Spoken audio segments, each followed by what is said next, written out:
So I thought it'd be really important today to talk about how important location is for an office, for your shop, for your business. Some people obviously work from home. I can't work from home, hence why we've got this, because I get distracted too easily. Me too. It's you literally walk in the door, I sit down, I've got a desk here and I sit and work. And it's important to talk about the fact that my first space, and I was there for 4 years, so it's not to say it wasn't good or didn't work. It was on the high street. It was too welcoming. Is that a thing to complain about?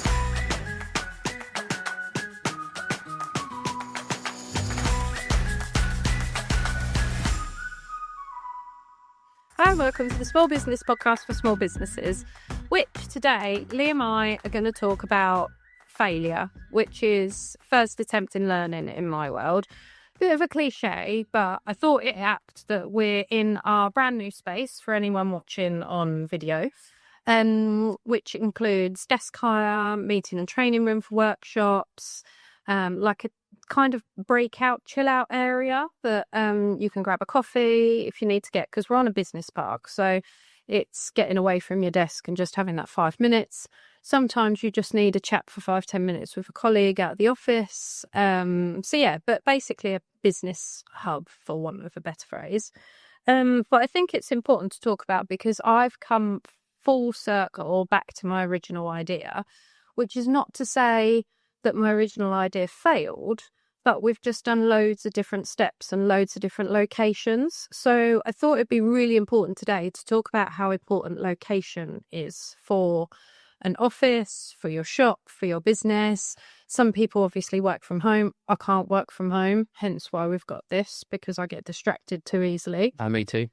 It's a whole nother world and it's blurring the lines of work from home. And that's not me saying oh my God, you need to desk hire, but you literally walk in the door, I sit down, I've got a desk here and I sit and work. We've both set up our desk, haven't we? Yeah, absolutely. And it just gives you that focused work time. Yeah. There's no distractions. And it's important to talk about the fact that my first space, and I was there for 4 years, so it's not to say it wasn't good or didn't work, but it's just a case to say that it was for desk hire, for co-working, but also meetings and workshops. But it was on the high street. It was too welcoming. Is that a thing to complain about, of people just walking in? I'm not sure it's just welcoming. I think it was perhaps people didn't really grasp what it was there for, the concept. That because it's on the high street, anyone could walk in. Anyone walking their dog, anyone who is just walking to the shop. Yeah. Whereas because we're now on a business park, to come here, you need to be coming here for a reason that's a bit more professional setting. Yes. Is kind of how I would say it. So yeah, I'd say it was perhaps this is more a destination site, whereas that was definitely a high street site. Yeah, and it was good that it was welcoming because it meant people, were happy to have to come in, but it was just kind of narrowing that ideal client walking through the door, wasn't it? Yeah, and I think it's really important to say that, or to know that that's not a failure. It didn't work out how I'd envisaged and how I wanted it to work out, but it evolved to other things. And those people seeing me face to face, seeing me there every day, I got clients, and now I've got clients where they trust me with their accounts and bookkeeping. I've done inheritance tax forms, I've done probate forms, I've done travel visas. So it's stuff where I have access to HMRC, passports, all kinds of bits and pieces.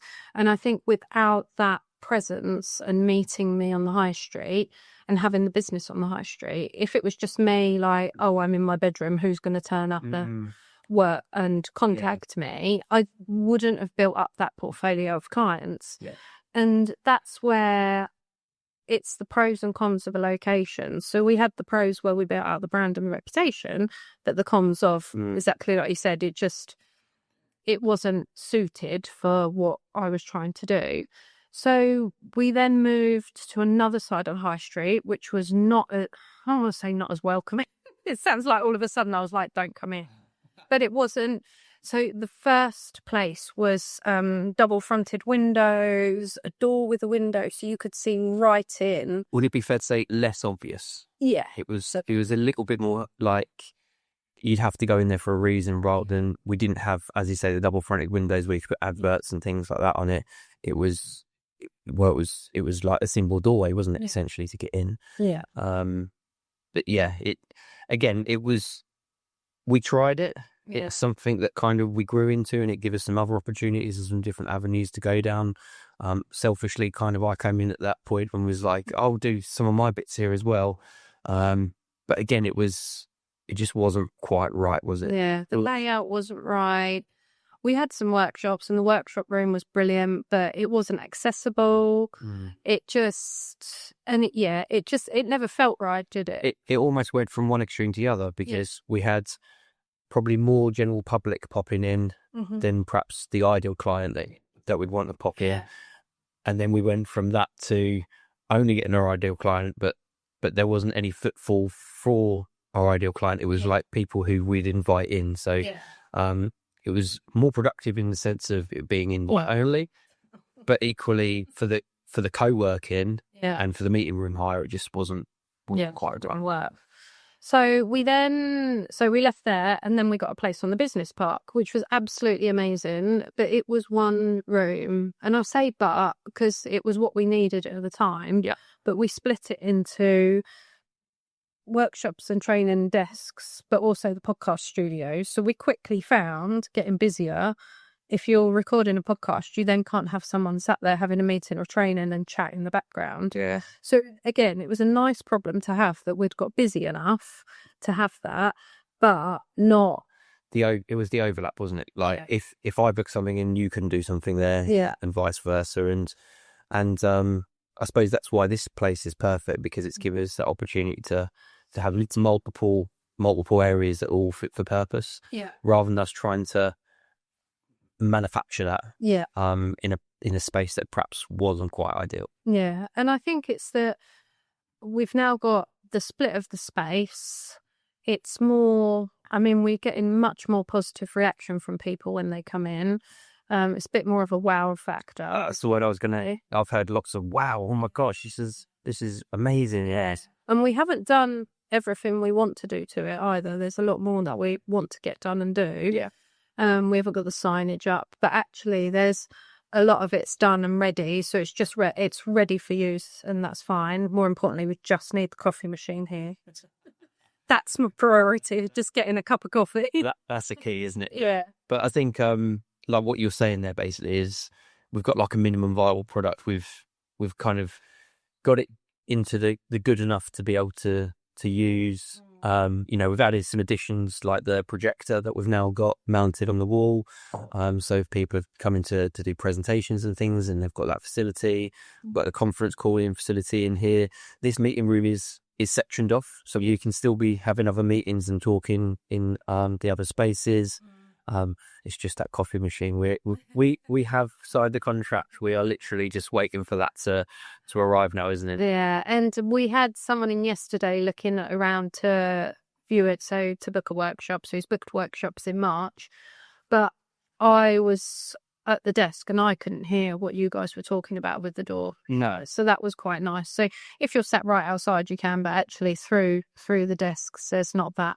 Yeah. We didn't have that privacy anywhere else. It's not soundproofed, so you can hear that people are in here, but it's like a muffled sound, isn't it? Like, so you can't really, like, if you were proper being a spy, like glass against the wall thing, and then you might be able to see that. But yeah, like, I think it's ideal, isn't it? And I think from the clients that we've had where they have wanted to hire the office out, it has been that kind of almost exclusive meeting space. Yeah.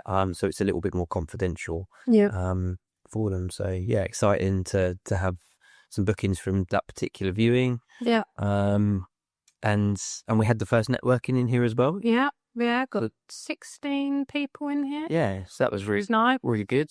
So nice little catch up, and then it's nice we sat in the meeting room we're in now to catch up and go through the actual meeting, but then there was space and seats to mingle as well. So when people wanted to, I just want to speak to you, I just want to catch you for a couple of minutes. Dare I say, Lovers. some breakout space.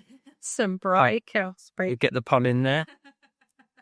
Yeah, we need to do that, don't we? Have some pictures or chat or words on the wall, don't we? But it's that, I think, and we've always done the networking. The networking has worked everywhere else we've done it as well. So that's not been a problem. But I think it's just knowing, and it's really, really important to love the space and find what you really want to have and do.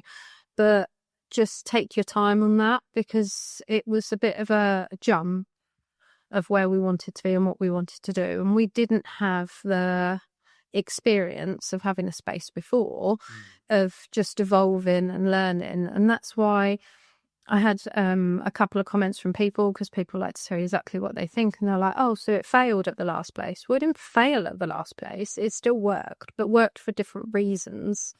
And it's that ever evolving way of working, of that there were pros and cons at every single one. And we've moved on and reevaluated those pros and cons every time we've moved, to then go, right, we want this. We want a separate meeting space. We need a separate cost studio. It'd be fantastic if you get a coffee. It'd be fantastic if we could have some code work. Like, I think for me, like you said about it being, it's not failure, it's the first learning, but I think it's just evolution, isn't it? Like we've kind of tried some different things. The things that haven't worked, we've left behind. Yeah. We've learned, as you say.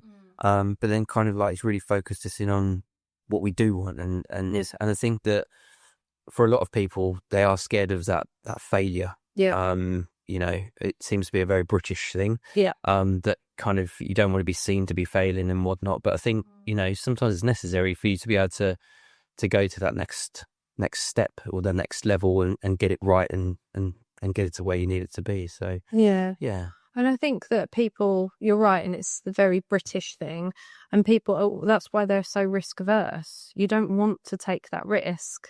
You don't want to save face, because now you move somewhere, you announce it, you put it all on social media. It's difficult when people go, oh, well, I thought you were there. I thought you were doing this. I thought you were doing that. And you're like, no, I'm doing this. But it's good to be, it makes you feel better to communicate that and go, no, do you know what? That didn't work for us, so we needed to find here. And it's almost that, it's a bit like Goldilocks. Is it too hot or too cold, or is it just right? And I think we've got to that just right point now with this place. And whilst, if you're setting up your own business and you're looking for a space of somewhere, it's really important to take your time. I saw a meme the other day, or a comment or a quote or whatever it was on social media, about when you buy a house. You buy a house, but you only view it twice, which is mad, considering how much money it costs, how long you're going to be there, how much time you spend there. Yeah. And I think it's the same for a business premises. If you need to look at a premises 2, 3, 4, 5 times and ask all the questions. I've had clients where we've gone through their agreements for them because of they've used standard contracts or bits and pieces. And I've always been upfront with my landlords of like, this is what I want to do. This is how I want it to work. This is where we are. So some, especially my very first landlords, they took as much as a risk on me as I took on them, which is amazing to work together and do that. So. Yeah, absolutely. But yeah, I think as you say, that key takeaway is don't rush it. Take your time. But also, if you've got that good feeling, then it's there for a reason. Yeah. So but do the pros and cons, kind of weigh up the good points, the bad points. Also think about like growth as well. Like how long could this be a stepping stone? Like the previous space where it was just the one room. Yeah, for 6 months. It was a stepping stone, wasn't it? Yeah, 100%. And it was just like, that was good enough for the moment. We outgrew it, so we moved on. So. And I think it's important to know, because I'm very much like everything happens for a reason.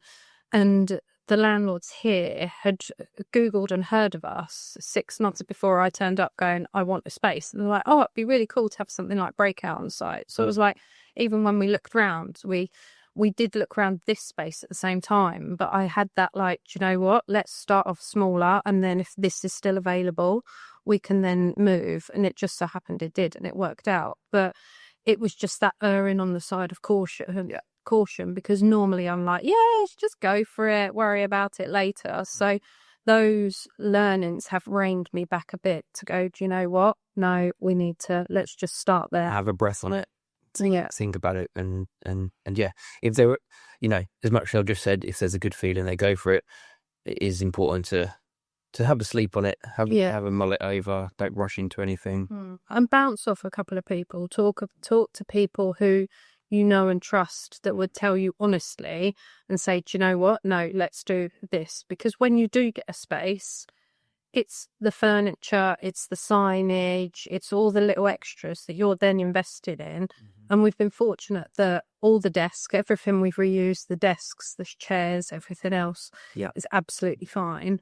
But it could have been that we bought and invested a lot and then it's just gone and we don't know what to do with it. So actually it has worked out. But just knowing that it's not just the deposit and the rent, you've got to fill the other factors as well. Yeah, absolutely. So I'm going through it with a couple of clients now to find the perfect space for what they want to do. And it's taken time. One's been looking for over a year now. And they could have taken a couple of places, but they're just like, you know what? It's not right. It doesn't feel right. It's not what we want. So they are taking their time to launch it but they found some middle ground of the way to run their business in the meantime as well. So there's always that option of just look at, okay, you haven't found exactly what you want. So how do you run it and keep going? Because you could actually save a pot of money or keep an eye out, whatever it might be. To build on that, to then, like you say, then you've got the growth and then you move in to what you want to find. Amazing. So, but if you're looking for a space, if you need help with ideas, or if you need a temporary space, desk, meeting, trading room, then get in touch. If you're local, come and see us, and it'd be great to have you in there. Absolutely perfect. Hope you've enjoyed this episode. Any questions? Do you drop them in the various social media channels? All the comments, all the links, and all the emails. And we'll catch you next time. Thanks for listening. And as always, if you know of someone or a business owner struggling, then pass this along, share it for them to listen and get in touch and let us know what you think. See you next time. See ya.